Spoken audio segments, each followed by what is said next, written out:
Es imposible que se ponga de acuerdo nadie en España.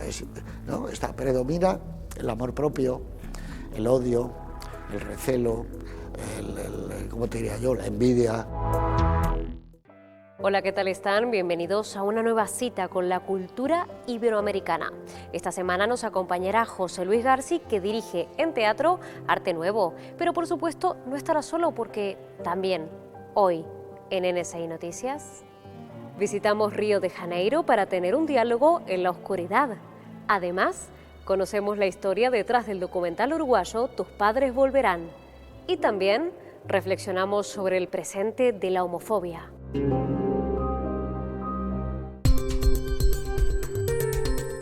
Un día para reivindicar que deben ser todos los días. Cada 8 de marzo se conmemora el Día Internacional de la Mujer y nosotros aprovechamos la cita y también la celebración del festival Ellas Crean para conocer la realidad de la mujer en las artes escénicas.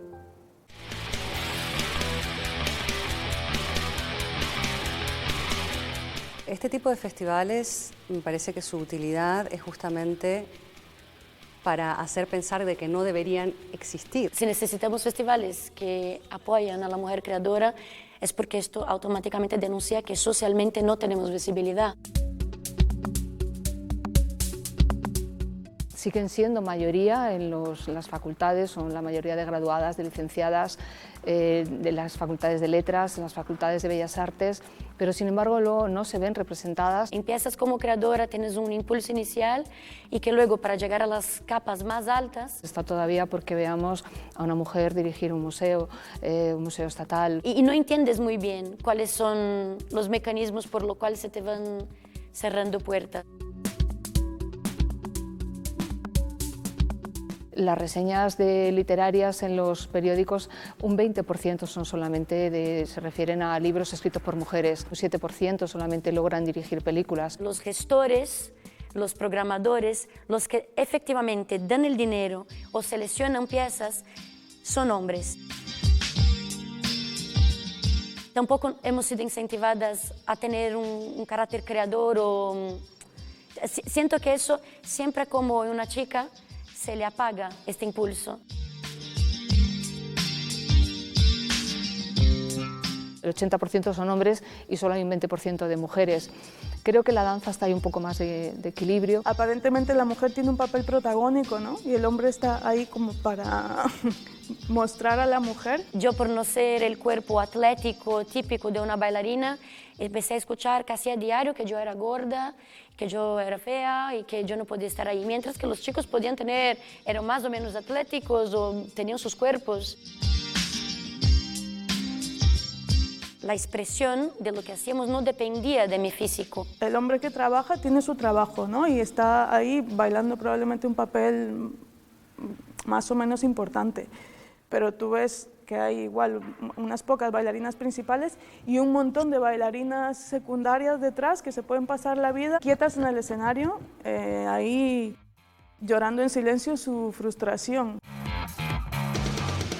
Ojalá pudiera llegar un momento en el que dijéramos no hace falta Ellas Crean, no hace falta forzar esa máquina para equilibrar esa presencia de las mujeres en el mundo de la cultura.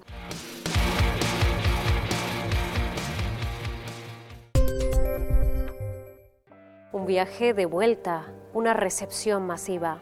El documental Tus padres volverán nos aproxima a la historia de 154 niños hijos de exiliados políticos de Uruguay que en 1983 regresaron a su desconocido país. 5 de diciembre de 1983, 154 niños de hijos de exiliados uruguayos de diferentes partes de Europa fueron enviados en ese avión a Uruguay. Cuando llegaron a Uruguay no había nadie en el aeropuerto esperándolos, los militares lo habían cerrado. Fue impresionante cómo la gente se acercaban llorando, nos apretaban. Resulta que cuando los niños salieron del aeropuerto fue impactante para ellos porque había miles y miles de personas a las afueras del aeropuerto durante toda la ruta hasta el centro de la ciudad, que hay 18 kilómetros, esperándolos y cantándoles: tus padres volverán, tus padres volverán. La llegada de los niños significaba para los uruguayos el reencuentro de los que se habían ido por muchos años afuera y que se habían exiliado porque los podían matar, con el Uruguay que estaba tratando de salir de esa dictadura. ¿Qué podrían hacer 150 críos, hijos del exilio? Un padre me decía: yo mandé a Marcos porque era el abrazo que yo no le podía dar a mis familiares. Que no conocen a sus abuelas, que no han podido estar allí. Y para los niños sí marcó un antes y un después en su vida, porque este viaje significó para ellos darse cuenta realmente quién eran sus papás, entender que también de alguna forma ellos eran exiliados políticos. Muchos de estos niños no han encontrado su lugar en el mundo. Son niños que tienen familias partidas, que tienen familiares que viven en diferentes partes del mundo. No tenés identidad territorial, identidad de espacio. Han tratado de luchar muchas veces por establecer raíces en un lugar y de repente sienten que no es el lugar de ellos y se van. Te encontrás con tus padres en un lugar que no conoces. Y cuando llegan a ese otro lugar se dan cuenta que ya no tampoco son parte de ese lugar. Es lo que le pasa al exiliado en el mundo. Siente que no es parte de ningún lado.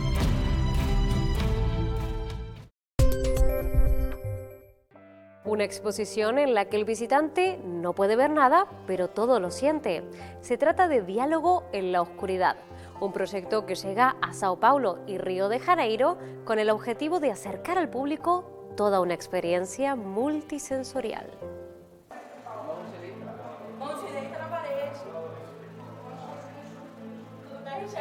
Tudo bom.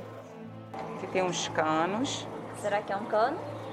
Ah, tem cheiro de, não sei, eucalipto. Aromas, sons, ventos, temperaturas e texturas compõem Diálogo no Escuro.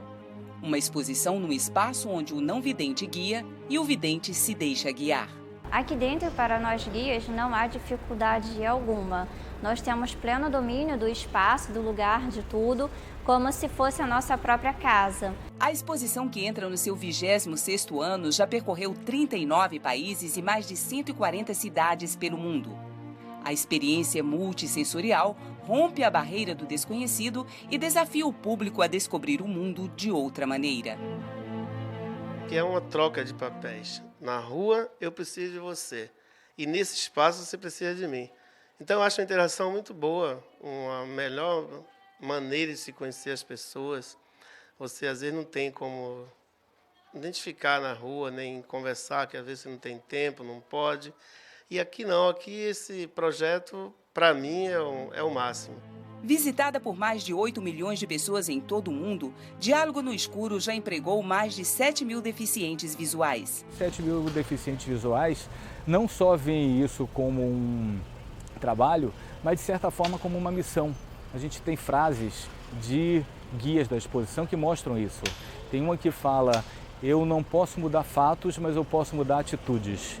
No Rio de Janeiro, Diálogo no Escuro poderá ser visitada até o dia 30 de outubro no Museu Histórico Nacional. Já em São Paulo, a exposição ganhou lugar cativo e ficará de forma permanente. Entre bengalas e curiosidade, preconceitos e estereótipos são substituídos por empatia e bom humor.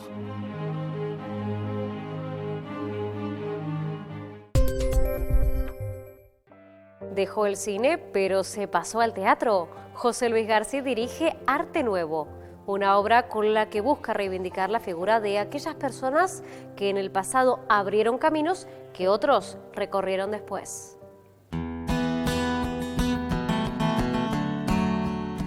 El grupo se llamaba Arte Nuevo, todos eran unos tipos que quisieron dar el primer grito existencial del teatro español de la posguerra. ¡La puerta! Han dejado la semilla, y sobre todo para gente que éramos algo más jóvenes que ellos. Evidentemente es anterior el teatro y el cine es un arte bastardo, el cine es un arte pirata, el cine ha copiado todo. ¿Qué pasa, no la oís? Vaya poco tenéis los tres. Es mucho más difícil ser una persona bondadosa que ser Picasso. Una forma de arte es el amor. ¿Qué ocurre? Que el amor, yo tengo la sensación, el que tú y yo conocemos, se lo ha inventado el cine. El amor, los besos, esos besos de ahora, esos yo creo que en la Edad Media no existían. Que al padre lo van a hacer jefe de camareros. Eso que decía Machado, una de las dos Españas del arte del corazón, españolito que vienes al mundo, no, ahora hay 17 o 15. Yo creo que cuando más te divides, ya está la frase famosa, divide y vencerás, un país se hace más frágil y más indefenso. Yo soy una persona de la transición española, me estoy orgulloso. Gente de ideologías diversas y distintas, por vez primeras se unieron y conformaron eso que se llamó la transición. Señora Ana, del periódico. Gracias. Tuve la sensación de que España, por primera vez en muchos siglos, estaba de vacaciones. Y la gente incluso en la calle daba esa impresión. Se hablaba mucho más que ahora. Ahora se grita. Y ahora todo el mundo está como crispado. ¡No, que no! ¡Estoy cansado! Es imposible que se ponga de acuerdo nadie en España. Predomina el amor propio, el odio, el recelo, ¿cómo te diría yo?, la envidia. El mal que se arrastra en España es un mal de educación. Es que lo que yo estudiaba vale para hacer 3 carreras ahora, el bachillerato que yo hice con latín, con griego. España es diferente, es una familia que nunca se ha llevado bien. Y nunca nos hemos querido mucho en España. Y ahora además somos más pobres.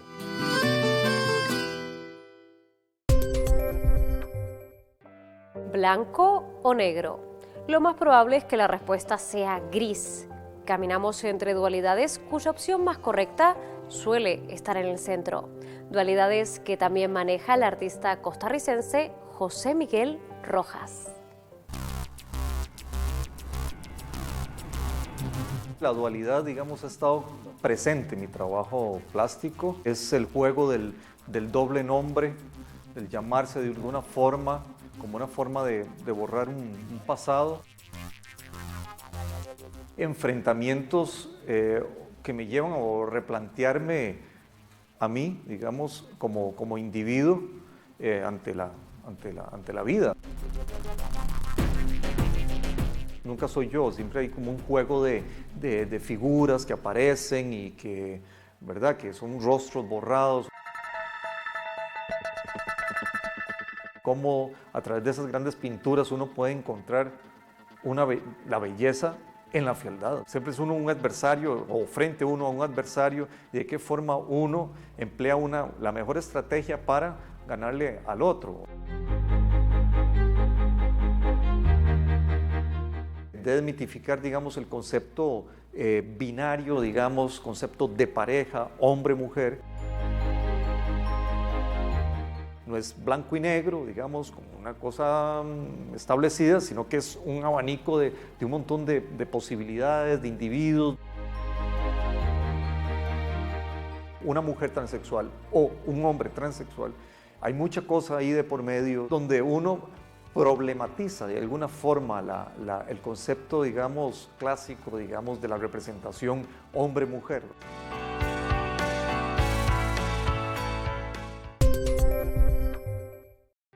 Momento para repasar la cartelera iberoamericana. Esta semana nos llegan estrenos desde Ecuador, Colombia, Chile y Portugal. Yo no sé quién la cuida, yo no sé por dónde camina ella, yo no sé si está expuesta a algún peligro. Desde Costa Rica llega Presos. La noviecita. Victoria recibe una llamada de la cárcel. Allí entra en contacto con Jason, quien la hará tambalearse sobre sus límites.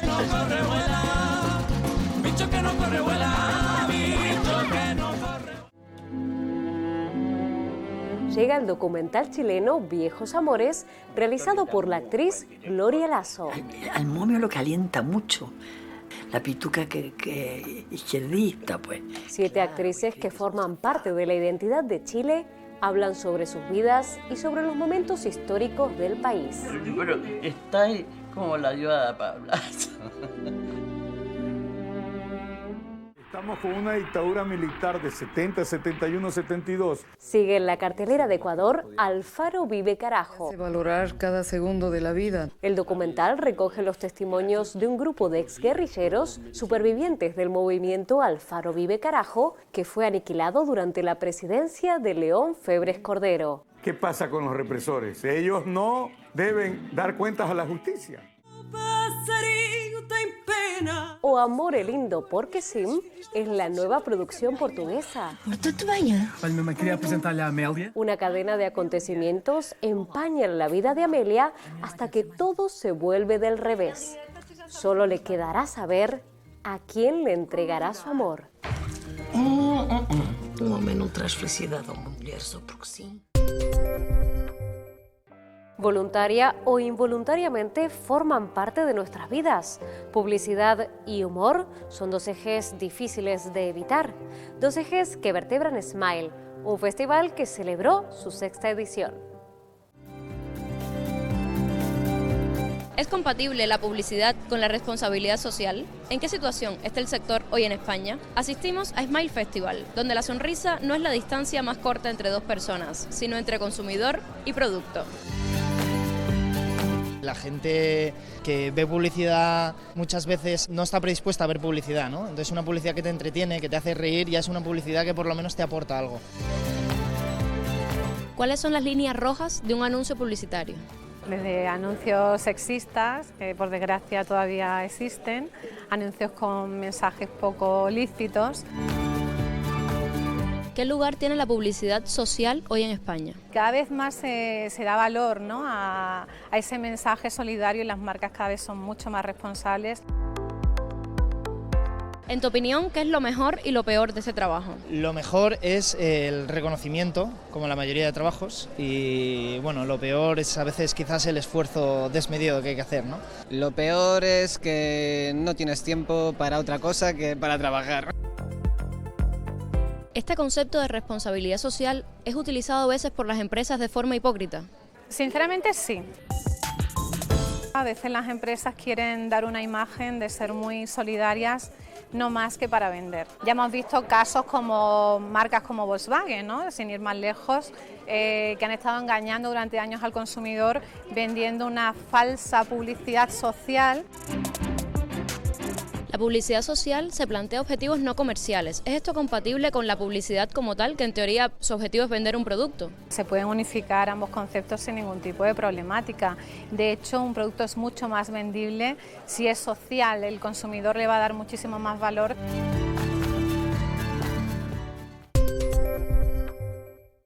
Aún siguen los ecos de la Feria de Arte Contemporáneo Arco. Antes de que se apaguen, repasamos de la mano de Pilar Estrada y Carmen Araujo la situación del arte en Ecuador y Venezuela. ¿Se puede vivir del arte en Venezuela? Sí, sí se puede vivir. No creo que se pueda aún vivir del arte en el Ecuador. En la peor situación que ha pasado mi país, el proyecto ha sido viable, ha sido sustentable. Todavía no existe un mercado en el Ecuador. Hay solo 3 galerías con miras internacionales en un país de 13 millones de habitantes. Al mismo tiempo, sí se siente un momento de cambio. O sea, la cantidad de jóvenes interesados hoy en arte es muy superior a la que existía hace 5 años, por ejemplo. La política en el arte influye no solamente en el mercado, no solamente en el coleccionismo, sino en el hacer arte. Hay un grupo de artistas cuya obra refleja un grito a nivel político. Al arte ecuatoriano le faltan varias cosas. Quizás un apoyo más fuerte desde la empresa privada. La empresa privada tiene una distancia muy grande de las artes porque no hay ningún incentivo tributario o legal para ello. Artistas buenos hay. Creo que falta un poco más de profesionalización en el área. No hay crítica. El arte latinoamericano indudablemente se ha acercado a Europa. Latinoamérica ha tomado más relevancia en el mundo. Todos en este momento quieren tener exposiciones latinoamericanas en Europa, que eso no pasaba hace 10 años. Y ahora viajamos hasta Nueva York para encontrarnos con la periodista y activista mexicana Lidia Cacho. Ella pelea por defender los derechos de las mujeres y las niñas.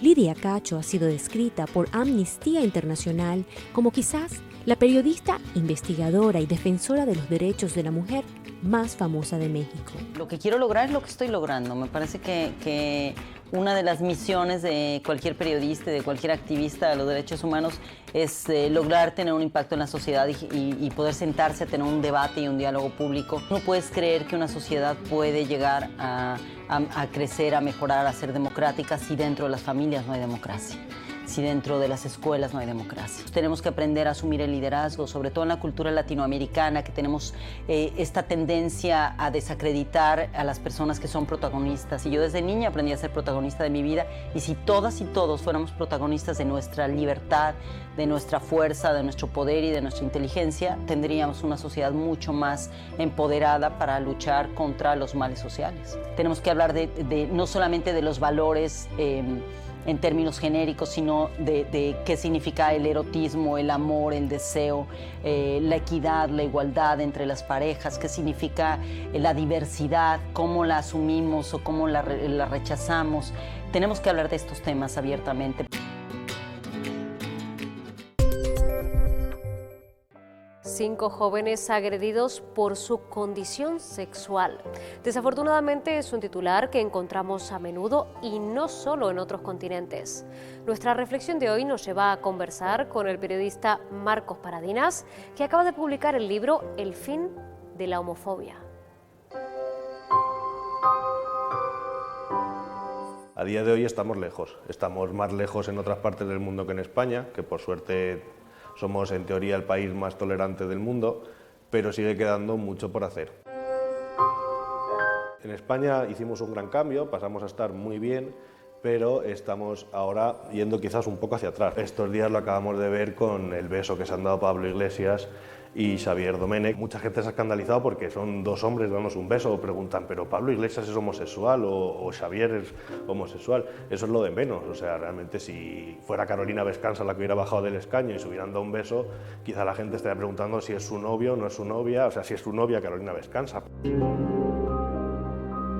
Lo que estamos viviendo en esta última época, como se ha visto en las noticias últimamente, es un resurgimiento de las agresiones homófobas, tanto en toda España y, por ejemplo, en Madrid el otro día hablábamos de que en todo el año 2015 hubo 30 agresiones a parejas homosexuales o transexuales, y en lo que llevamos de año, que hemos pasado 2 meses porque estamos a inicios de marzo, ya han registrado 25 agresiones.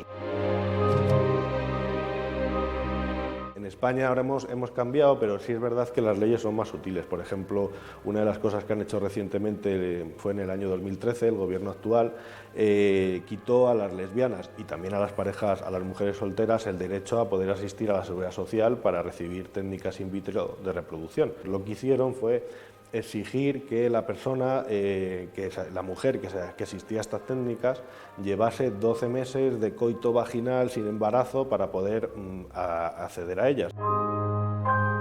Yo creo que nos está educando y es lo que se debe hacer, se debe educar. Hay pequeños movimientos autonómicos, por ejemplo tenemos la ley contra la homofobia de Galicia, que en el año 2014 fue la primera ley autonómica que trataba este tema. Esa ley, por ejemplo, exigía que la Xunta debía presionar para que los programas de magisterio que se estudiaban allí se introdujesen contenidos de respeto a la homosexualidad o a las diferentes opciones sexuales.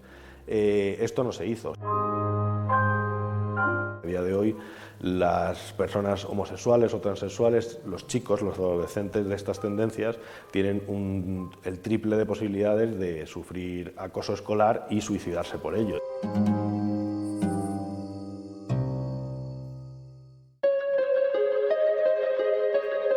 He caminado en la línea de la transgresión, de la poesía que nada contracorriente como los salmones.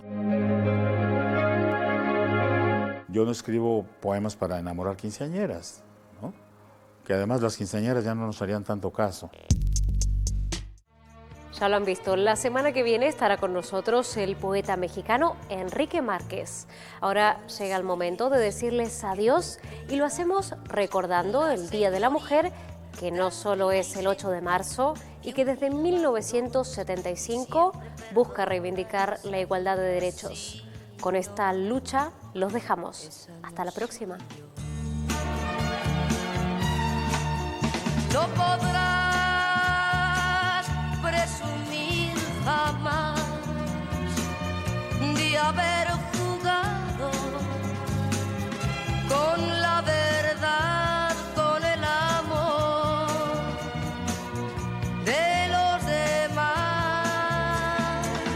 Si en verdad me quieres, yo ya no soy esa que sea cobarda frente a una borrasca. Yo no soy esa que pierde esperanzas, piénsalo ya, no. Esa no soy yo, esa niña sí, no, esa no soy yo.